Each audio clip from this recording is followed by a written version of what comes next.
여러분들 안녕하세요. 우리 이제 생활공간과 사회의 산업화 및 도시화에 따른 변화 두 번째 시간, 산업화 및 도시화에 따른 문제점과 해결 방안에 대해서 함께 다시 한번 공부해 보도록 하겠습니다. 자, 우리 이번 단원의 학습 목표였죠? 다시 한번 떠올려보면 산업화 및 도시화에 따른 문제점을 파악을 하고 해결 방안을 제안할 수 있어야 됩니다. 그래서 우리는 이번 단원 내용을 통해서 앞에서 배운 산업화와 도시화에 따른 변화에 따라서 어떠한 문제점이 우리 사회에서 어떠한 문제점이 현재 우리 사회에서 나타나고 있는지를 파악을 하고요. 그래서 이에 대해서 해결할 수 있는 해결 방안을 우리가 제안할 수 있어야 된다라는 거 꼭 한번 생각해 주시고 우리 가면 단어로 넘어가도록 할게요. 자, 그렇다면 우리가 이제 산업화, 도시화에 따른 문제점에 대해서 먼저 한번 살펴보도록 하겠습니다. 먼저 도시화에 따라서는 당연히 도시가 급속도로 성장하면서 발생하는 문제가 무엇이었냐면 바로 도시 문제였어요. 그렇다면 이러한 도시 문제가 발생하는 원인이 무엇이냐? 우리 도시화라는 것은 전체 인구 중에서 국가의 전체 인구 중에서 도시 지역에 거주한 인구가 증가하는 것을 도시화라고 했었죠. 근데 이 인구가 너무나 많이 집중이 되어 있을 때 문제가 발생을 합니다. 그래서 도시 문제가 발생하는 원인은 인구 증가에 비해 도시 기반 시설과 일자리가 뭐하기 때문이다? 부족하기 때문이다. 그래서 인구가 증가를 하지만 인구가 증가하는 속도에 비해서 도시 기반 시설과 일자리가 증가하는 속도가 늦기 때문에 도시 문제가 발생을 할 수밖에 없다라는 겁니다. 하면 도시 기반 시설이라는 용어가 나오는데 도시 기반 시설이라는 것은 도시 주민들이 생활이라든지 또는 도시 기능의 유지를 위해 꼭 필요한 시설을 우리 도시 기반 시설이라고 불러요. 뭐 예를 들어서 뭐 학교 같은 것도 있을 수 있고요. 뭐 도로, 그 다음에 뭐 상수도, 하수도, 그리고 뭐 전력시설 이런 것들과 같이 도시 주민들이 살아가는 데 있어 가지고 꼭 필요한 시설을 우리 도시 기반 시설이라고 부르는데요. 이것들이 인구 증가 속도와 이러한 도시 기반 시설 및 확충 및 일자리 증가 속도를 비교했을 때 인구 증가 속도가 훨씬 빠르기 때문에 문제가 발생을 한다라는 거죠. 그래서 발생하는 문제점이 무엇이냐면 뭐 예를 들어 첫 번째 주거 문제 있을 수 있죠. 주택이 부족하다. 그로 인해서 집값이 상승한다. 문제점이 있을 수 있고요. 두 번째 교통 문제입니다. 당연히 도로는 좁은 데 비해서 차가 많이 늘어나니까 당연히 교통이 많이 밀리겠죠. 그리고 주차의 장소도 없고 뭐 주차난 같은 것도 있을 수 있겠습니다. 그리고 세 번째 환경 문제죠. 환경 문제는 예를 들어가 도시화가 진행이 되면서 당연히 도시화가 진행이 되면서 인공적인 그러니까 포장 면적이 증가하고 그리고 자연 상태의 녹지 면적이 감소한다고 우리 앞에서 했었어요. 그래서 포장 면적 증가 및 녹지 면적 감소 그리고 당연히 사람들이 많이 밀집해 있다 보니까 오염물질 및 쓰레기 배출량도 늘어난다는 거 그리고 기타 문제도 우리 할 수 있는데 일자리가 부족하다 실업 문제 그리고 이로 인해 가지고 많은 사람들이 만약에 가난하다면 일자리로 더 정상적으로 수입을 얻지 못한다면 다른 사람의 물건을 훔쳐서 하는 이러한 범죄 문제라든지 이러한 다양한 문제들이 발생할 수 있다라는 거 우리 꼭 좀 알아두셨으면 좋겠습니다. 그 다음에 넘어가시면 경제 및 공간의 불평등 현상이 또한 발생을 합니다. 그렇다면 이게 또 무슨 얘기인지 우리가 좀 살펴봐야겠죠. 경제 및 공간 불평등 현상은 뭐냐면 국가 외에 가면 경제 및 이러한 도시화 산업화로 인해서 경제 및 공간에 있어 불평등 현상이 발생을 하느냐 우리 이것을 좀 이해를 할 필요가 있는데요. 바로 국가 주도의 국가가 산업화를 주도를 합니다. 급속한 성장을 위해서 국가가 자연스럽게 보다는 강제적으로 시설을 투자를 해가지고 급속도로 발전을 시킵니다. 이것을 골고루 하는 것이 아니라 각종 기능이라든지 산업을 도시에 집중을 시킨다는 거죠. 그래서 어떠한 결과가 일어나게 되냐면 도시 지역은 우리 인구 및 기능이 과도하게 집중이 됩니다. 과도하게 집중이 돼서 다양한 도시 문제가 발생을 하게 되죠. 하지만 촌락 같은 경우에는 이러한 이러한 시설이나 기반 시설이 확충되지 못하고 아무래도 산업화 이런 것들이 이루어지지 못하다 보니까 상대적으로 경제가 쇠퇴를 하게 되고 일자리도 부족한 문제가 발생을 합니다. 그러니까 사람들이 촌락을 떠나서 시골로 도시로 일자리를 찾아서 이동하는 이촌향도 현상 뭐 이런 것들이 발생을 하면서 인구가 줄어들게 되죠. 인구 감소 현상이 발생을 하고 이로 인해 가지고 노동력 부족 문제 그리고 경제활동 위축의 문제가 나타납니다. 그러니까 경제활동이 쇠퇴해지게 된다는 거죠.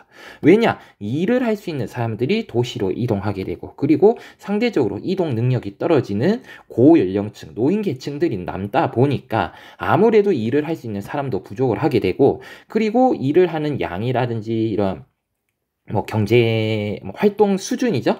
이런 것들이 아무래도 나이가 드신 분들은 젊은 사람들에 비해서 떨어질 수밖에 없기 때문에 전체적으로 경제적인 활력은 도시에 비해서 촌락은 떨어질 수밖에 없다. 이러한 문제점들이 발생을 한다라는 거 우리 알아두셨으면 좋겠고요.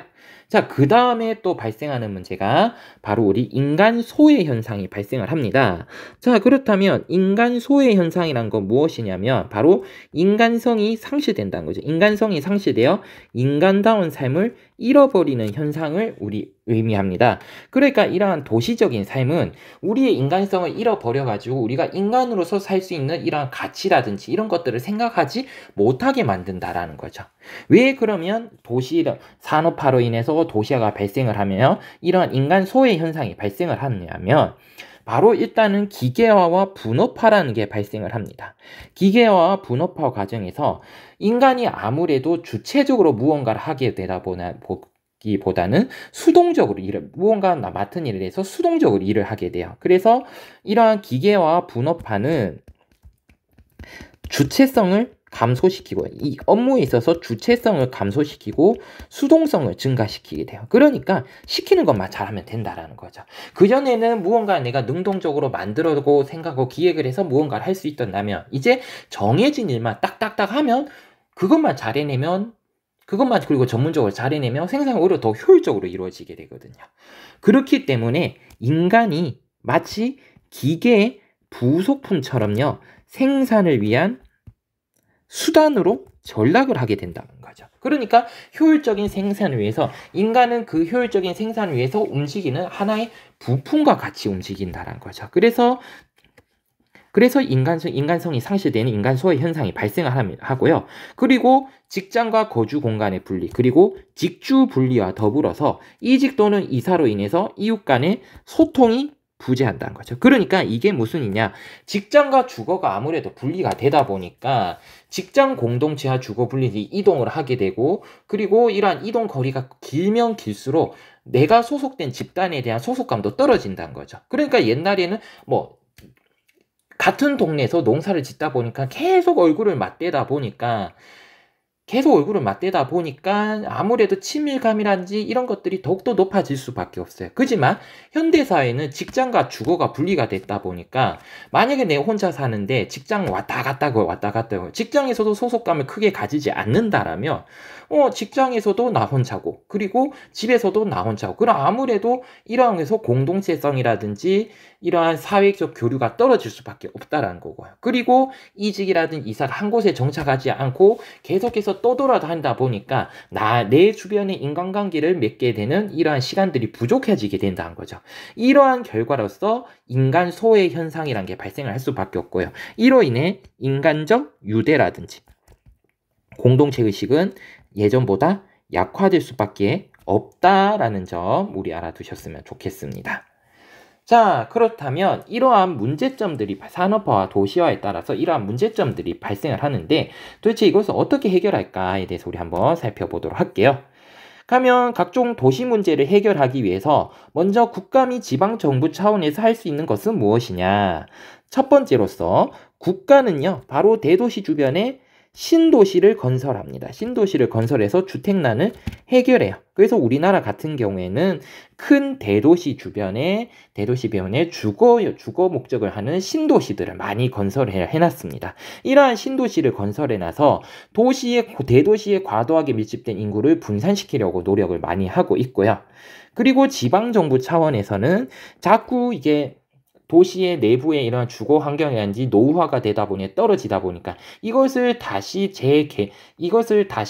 고쳐가지고 사람들이 모여 살 수 있는 삶의 질이 떨어지지 않는 환경을 만들어야겠죠. 우리가 그래서 도시 재개발 사업을 추진을 해요. 이러면서 다시 낙후된 도시 기반 시설들을 확충하게 되고요.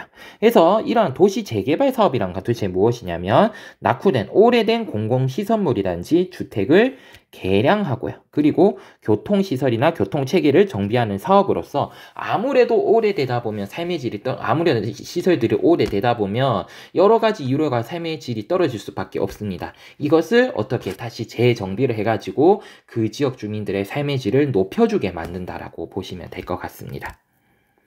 그리고 제도적 차원에서는 어떻게 했냐면 기존에는 옛날에는 그냥 마구잡이로 지었어요. 그렇다 보니까 뭐 여러 가지 문제점들이 발생할 수밖에 없거든요. 그래서 이걸 어떻게 환경을 파괴하지 않고 환경과 조화를 이루는 도시계획을 수립을 하고요. 이로 인해서 녹지 공간을 확보하도록 합니다. 그래서 사람들이 조금이라도 뭐 도시화가 되면서 자연이 파괴가 되는 건 어쩔 수 없지만 이 자연이 파괴가 되는 것을 최소로 하기 위한 이러한 제도들도 지금 제도라든지 법률을 만들어서 시행을 하고 있고요.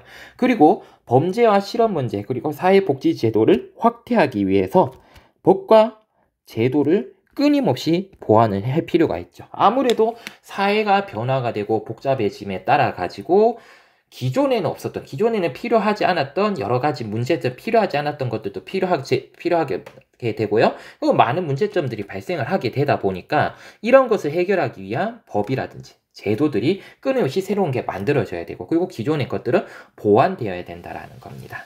그리고 개인적 차원에서는 바로 친환경적인 생활을 위한 실천이 중요하다는 거죠. 그래서 우리가 개인적으로는 도시에서 많은 환경이 파괴되고 우리의 활동으로 인해 가지고 환경이 파괴되고 있으니까 이러한 환경을 보존하는 마음가짐을 가지고 그리고 이것을 생활 속에서 실천하는 태도가 중요하다라는 것을 우리가 알 수 있습니다.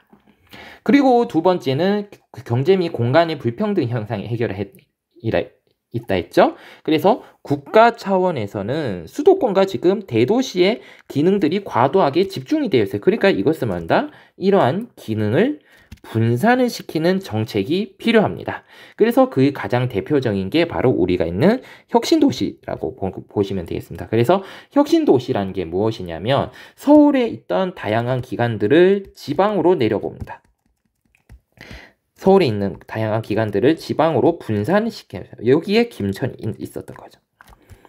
다양한 지방으로 보내는데 이렇게 지방으로 내려보내서 서울에 과도하게 집중된 기능을 어떻게 하자? 분산시키자. 그 중에 하나가 바로 김천, 그 중에 한 지역이 우리가 살고 있는 김천이라고 보시면 되겠습니다. 이런 건 혁신도시를 통해 가지고 과도하게 집중된 기능을 분산시키려는 게 있고요.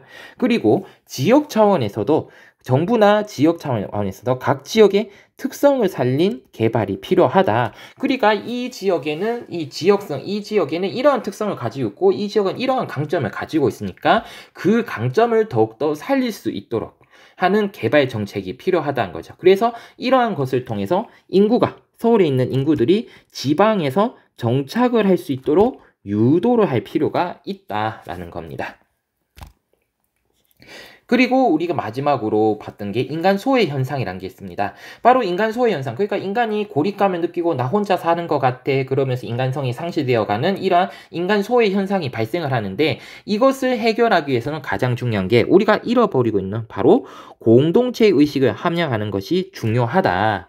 그래서 지역적 차원에서는 주민들이 함께 모여서 사회적 고립감을 해소할 수 있는 여러 가지 통로, 정책, 대안들을 만들 필요가 있다는 거죠. 그러니까 주민들이 혼자 있기보다는 하나의 공간을 통해 가지고 서로 만남과 교류의 장을 통해서 이러한 사회적 고립감을 탈피시키고 인간답게 살 수 있는 느낌을 마련하게 해야 된다라는 거고요. 그리고 개인적 차원에서는 우리도 이웃에 대한 무엇을 가지고 관심을 두고 배려하면서 타인과 더불어 살아가려고 해야 된다. 물론 현대 사회가 경쟁이고 이 경쟁에서 밀리면 아무래도 내 삶이 힘들어지지만 그래도 내 옆에 있는 이웃들의 관심을 가지고 이웃들과 함께 살아가려는 자세를 지니는 것이 중요하다는 겁니다. 그래서 우리 이번 단원의 영상은 여기까지 한번 살펴보도록 하겠습니다. 모두들 이번 단원 내용 공부하신다고 수고하셨습니다.